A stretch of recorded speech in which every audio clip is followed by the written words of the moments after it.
certification. And I said, oh, you really got to do it. You know, we're really going to be moving ahead with this, and the exam is ready to go. He said, well, can you tell me a little bit about, you know, what's on the exam? I said, oh, I'll do better than that. I'll give you the answers.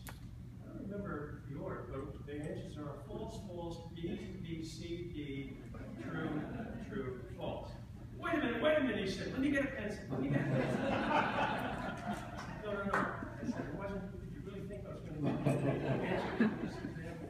John maybe passed anyway. That's right. That's right. But anyway, we have great members, and this is a great finale to a long career, and I do appreciate the board and the roundtable board honoring me with this. You know, now that you're retired, you have a lot of time on your hands, so I decided the other day I should look at the Bureau of Labor Statistics on workplace injuries, so I did that. And I was shocked to find out that there were 3 million workplace injuries and illnesses reported, and of those, 5,000 people were killed in various plants all over the country. The National Response Center reports that last year alone, 30,000 calls were made for releases of oil and chemicals to our land and waters. And I also was shocked to find out that every year for the last 10 years, about 1,500 people are killed from those incidents, not workplace injuries, that's separate. Well, a pessimist might say, well, why are we doing this auditing? These statistics are staggering. What good is it?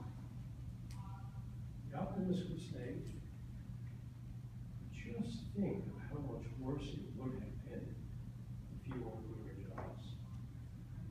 I mean, there are many different orders in this room, many of them. I'm going to say somebody at this table over here, when you did an environmental audit, you found problems, a lot of environmental control that could have caused water pollution, groundwater contamination, any number of things. Had you not identified the things you did, and ultimately got corrected. I'm sure somebody at this table did some health and safety audits. And you found some problems with their lockout, tagout, or their personal protective equipment, or maybe the way they were storing chemicals.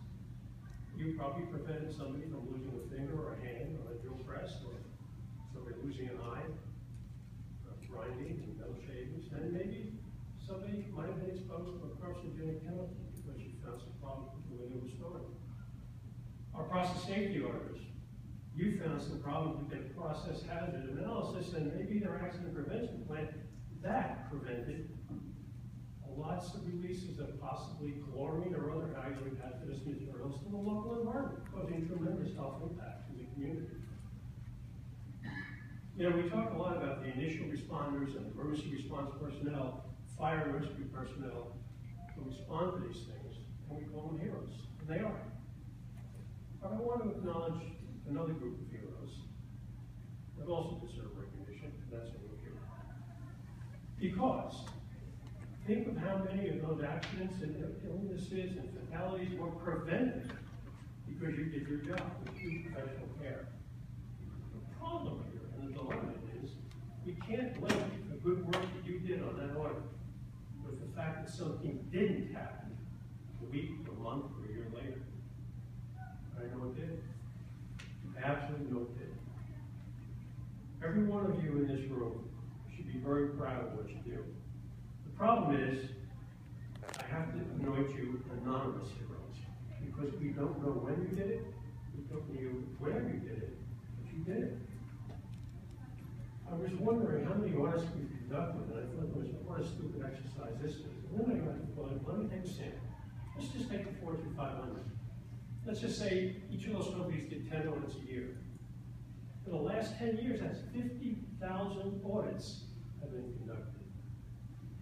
I know, I can't tell you where or when, but everybody in this room contributed in some way to avoiding and preventing an incident, an injury, a release, or a fatality. Well, listen, this business is tough sometimes. We know how difficult auditing can be. It's certainly very challenging and unwelcoming. How many people have gone to an audit and there were signs outside, welcome auditors with balloons and hugging and ice cream? No, I don't think so. You're not really happy to see it. Sometimes the week goes rough. Some managers push back on you. You don't like what they hear. You don't think their findings pretty rough week. Now what happens? You go to the airport, and we know what happens now. It's happened to all of us. Flights canceled. Can't get home till late tonight or late tomorrow morning. Finally get home to the cold, hard stare of your spouse. Your daughter doesn't want to talk to you because she won an award at school yesterday and you weren't there and you said you would be. Your son did a home run in his first Little League game. You weren't there. Even your dog, who usually gives you unconditional love, turns around and walks away from you. He doesn't want to do anything to do with it. It's times like that when we might get a little bit reflective about, why are we doing this? Does any of this really matter? I mean, I'm exhausted from this. I'm not getting any appreciation. Well, I'm here to give you that appreciation. I'm here to tell you that what you do is important. Please stay the course and keep up the good work. I mean, in your next audit, you're not going to get an award, only I get awards. You're not going to get a medal bestowed, and I'm sorry for that. And sadly, like other heroes, you won't get a ticker tape parade. I'm reminded of this great quote from the poet Maya Angelou. It is important that we recognize and celebrate our heroes and sheroes. I'm here to tell you that don't give up. Keep this work up. It's important because even though you're not recognized with awards and medals and parades, you're all heroes and sheroes just the same. Good luck to all of you. Thank you very much.